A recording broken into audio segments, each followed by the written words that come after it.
నమస్తే అండి. నా పేరు లలిత. ఇప్పుడు కార్తీక మాసం నడుస్తుంది కదండి. సో ధర్మమాసం అంటాం కదా.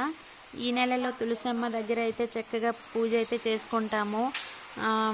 కృష్ణ భగవాను తులసి మొక్కలో అంటే ఈ నెల మొత్తం దామోదర పేరుతో పూజ అయితే అందుకుంటారు కదండి.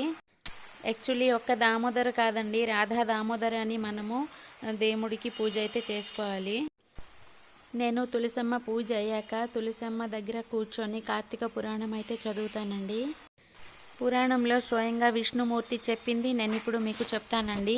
నాకు తెలియందైతే నేనేమి చెప్పనండి. సో అందుకే మీకు నేను చదివిన బుక్ చూపిస్తున్నాను, చూసారా. ముందే చెప్పాను కదండి మేము ఒడియా అని. సో అందుకే ఇది ఒడియా బుక్ కాబట్టి నేను తెలుగులో ట్రాన్స్లేట్ చేస్తాను మీకు. పురాణంలో స్వయం భగవాన్ ఏం చెప్పారంటే, ఎంతో పాపి అయి ఉంటారు కదండి, అజ్ఞానంలో చనిపోతారు కదా.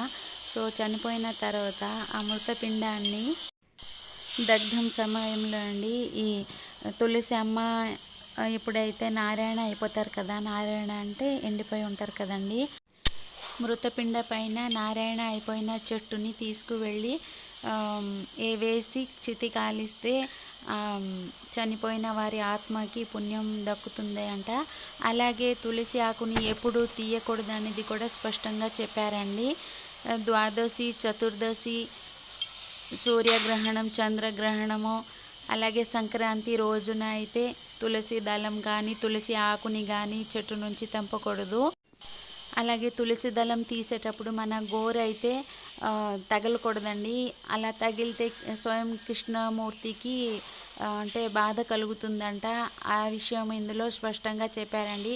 సో ఫ్రెండ్స్, నాకు తెలిసిన చిన్న విషయం అయితే మీకు చెబుదామని, మీకు తెలిసే ఉంటుంది కాకపోతే నా ఆతృత, నాకు తెలిసింది చెబుదామని చిన్న వీడియో అయితే చేశానండి.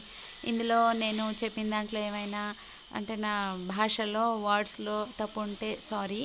నేను కల్పితం అయితే ఏం చెప్పలేదండి. మా ఒరియా పురాణంలో, పద్మ పురాణంలో ఏమైతే ఉందో అదే చదివి నేను మీకు చెప్పాను ఫ్రెండ్స్.